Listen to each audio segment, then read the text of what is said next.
Shalom.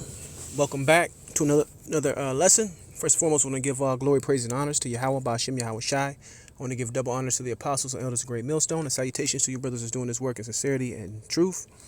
I came across a ridiculous clip, but this clip proves the mindset of our, I'll say our so-called woman today, you Israelite woman out there, and why you are so destroyed, all right? This world have corrupted and destroyed your minds in the ways you go about in today's society. All right, this is a clip from the real. All right, I'm gonna just play some of it and make a couple comments. I don't play them games. You hit this twice, we go together. All right.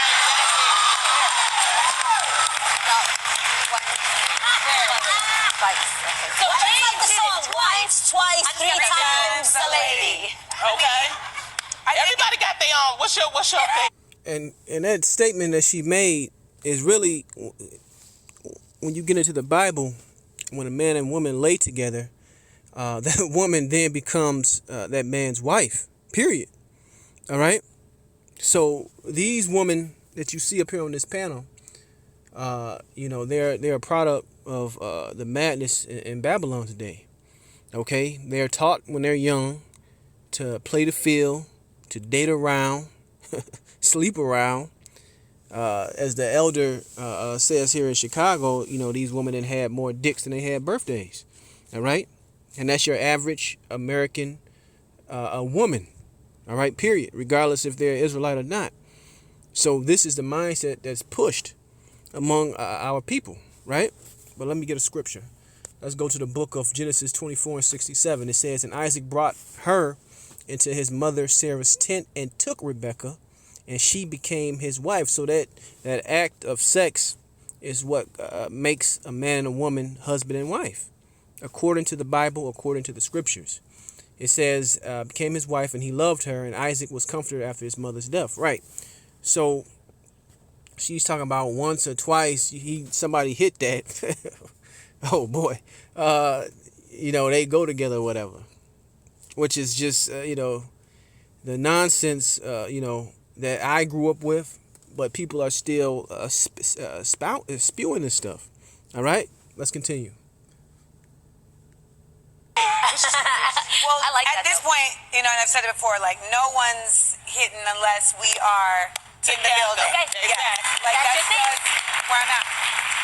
But I think also at this point in my life, I'm not dating to just enjoy each other's company, because that used to be a thing, we're just enjoying each other's energies. It's an energy exchange. And at this point, it's if I am dating you, I am dating for the purpose of meeting. And when you look up this lady, this Amanda lady, I believe her last name is Amanda Seals. She's an older lady, man. She's in her late 30s. So you heard it from the horse's mouth. Now she's so-called dating with a purpose. But if you really follow the scriptures and you're a spiritual woman, you start that early, man. And this is not a lesson just to bash woman. It's a lesson to show you the confusing nature of this modern world, all right? The madness that gets pushed out here, all right? This is nothing more than propaganda. Play the field, date around, all right? Let's see what the scriptures say. Because nowadays you got men, they man, she used up. She's been ran through. Now she wants to date with a purpose. When she was in her prime age, when she was young, and could have made a wife to a man. But now, she's used up. She's in her middle age, right? She's been ran through. All right. The scriptures compare a woman that's been passed around as being polluted. All right, but let's go. Let's get this right here. Let's go to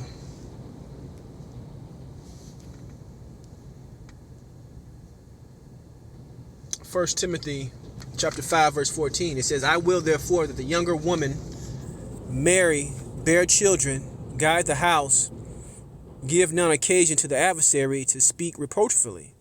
For some are already turned aside after Satan." But yeah, the Most High says he would therefore the younger woman marry, bear children. But, this lady is in her late 30s talking about dating with a damn purpose, man. Hey, you guys, man, you see it, man. As these women age, it's a comedian that made this statement. He's like, man age like wine, woman age like milk. Because a woman's highest value is in her youth when she's young. So you get these old broads in their late 30s, 40s, 50s talking about dating with a fucking purpose, man. Man, that shipped and sailed, quite frankly. Let's keep going. Somebody that I want to have a meaningful, long-term relationship with. Like that's my trajectory. So if that's not something that you want for yourself, then it feels like then we shouldn't date. When you had that conversation, Honestly, I had that conversation off rip, and I'm having that conversation right now. So basically, she's looking what people or guys today would say a modern day simp, man, a Captain Save-A-Ho. All right, I'm looking for a man to come through after I didn't, had been a skeet bucket to come basically and wife me up, man. That's what she's looking for, and this is complete madness. Let's go to one more scripture. This is gonna be real short. Let's get this in Ecclesiasticus 26 and 9. It says the whoredom of a woman may be known in her haughty looks and eyelids. And you see how these women got their eyes and makeup painted, all right, in an extreme measure, and the outfits that they wear. All right. It says, if thy daughter be shameless, keep her in straitly, lest she abuse herself through overmuch liberty. And these women on this panel have done what, man? Abused themselves. Okay? Because in this kingdom, like I said, they teach you after you abuse yourself, after you ride the cock carousel, after you you go out and fulfill your wild oats, right? Which is contrary to the Bible and to the scriptures as to what that teaches.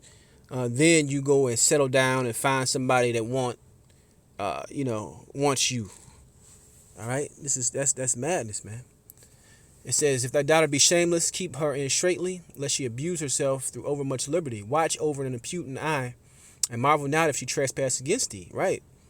She will open her mouth as a thirsty traveler when he have found a fountain, and drink of every water near her.